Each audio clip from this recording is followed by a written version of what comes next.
The internet has transformed every aspect of modern life, from the way we communicate and learn to the way we form relationships and seek pleasure. Among the countless uses of the web, one of the most controversial and shadowed corners involves the online sex industry. While some parts of it operate within legal frameworks, a significant portion exists on the edge of legality or deep in illegality. Prostitution websites, especially those that have gained notoriety for facilitating illegal activities, are a crucial example of this digital underworld. These websites do not advertise themselves in public forums or through ordinary means. Most of them are cloaked in coded language or operate entirely on the dark web, hidden behind layers of encryption and anonymity.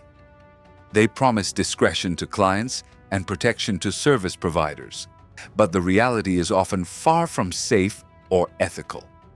While some users argue these platforms offer independence to sex workers, law enforcement and human rights groups highlight their role in enabling exploitation, trafficking, and violence.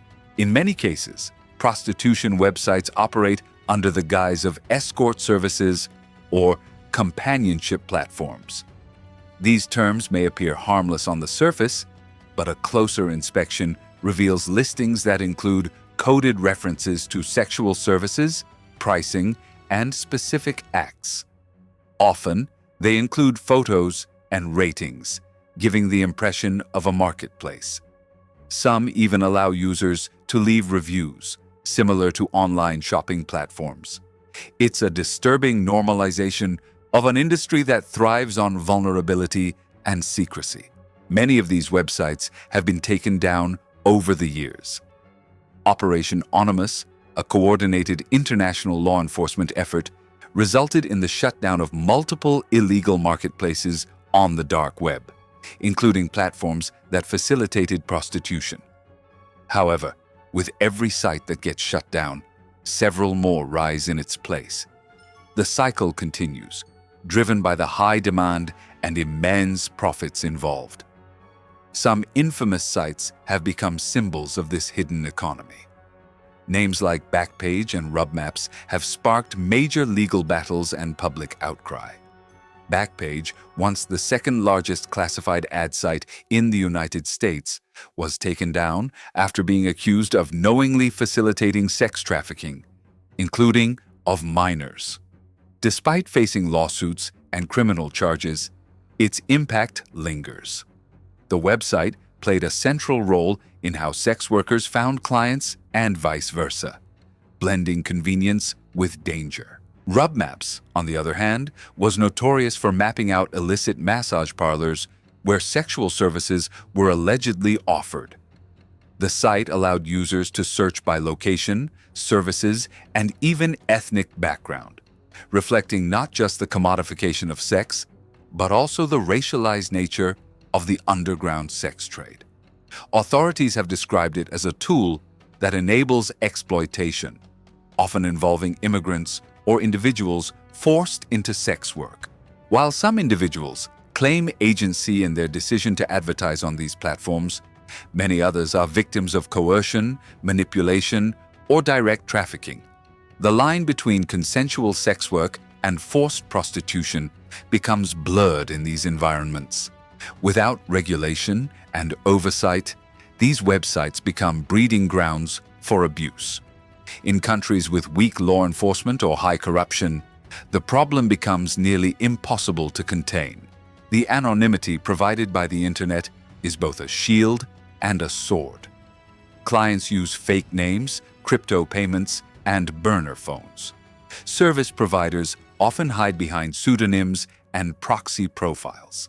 Yet, even with all these precautions, many end up victims of blackmail, stalking, or even violence. Law enforcement agencies often struggle to trace transactions or identify users due to the sheer volume of encrypted communications and decentralized data. The psychological impact on individuals involved in these digital transactions cannot be understated. For many, these interactions are not just business, they're survival. In the absence of social support, mental health care, and legal alternatives, individuals are pushed into online prostitution out of desperation. Once inside, it becomes hard to escape, especially when financial, emotional, and physical control mechanisms are involved. Despite growing awareness, the legislative response to online prostitution remains inconsistent worldwide. Some countries criminalize the selling of sex, others the buying, and a few decriminalize it entirely. The internet, however, ignores borders. A website hosted in one country can easily be accessed in another, creating complex legal loopholes that criminals exploit. Global cooperation is limited, and enforcement is patchy. In response to the growing issue, some tech platforms and payment processors have taken action.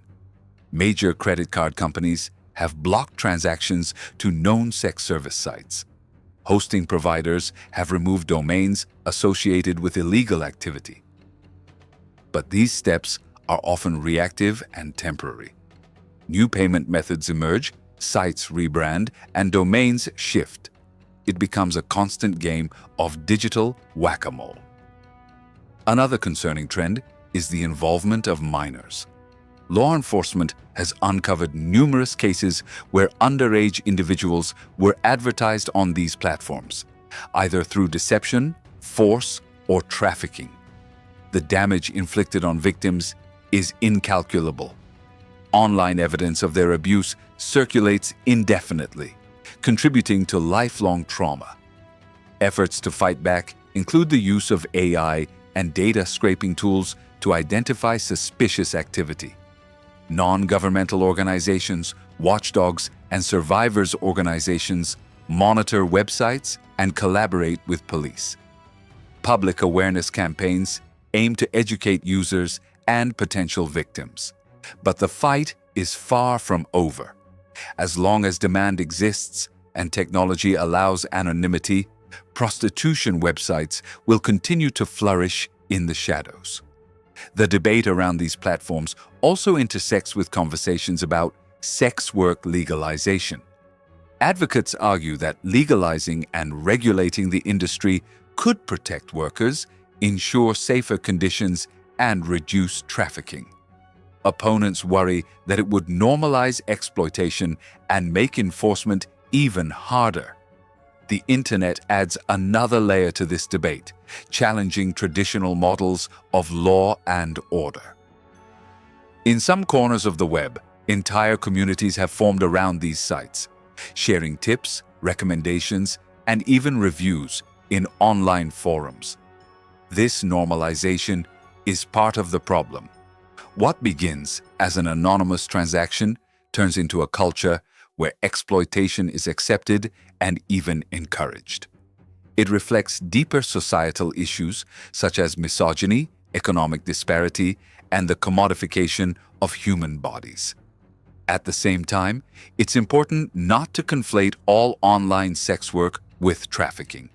There are individuals who use these platforms to exercise agency and earn a living in a controlled manner.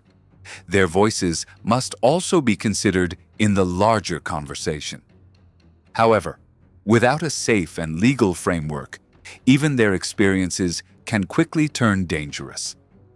Some governments have taken aggressive action. Sweden, Canada, and parts of the US have implemented laws targeting buyers rather than sellers. Others have introduced strict platform liability laws, forcing websites to monitor and filter user-generated content. While well-intentioned, such efforts can also drive activity deeper underground, making it harder to track or regulate. Prostitution websites are not just a legal issue, they're a human issue. They raise questions about morality, safety, freedom, and exploitation in the digital age. Behind every profile or ad, there is a real person, often vulnerable, often unheard.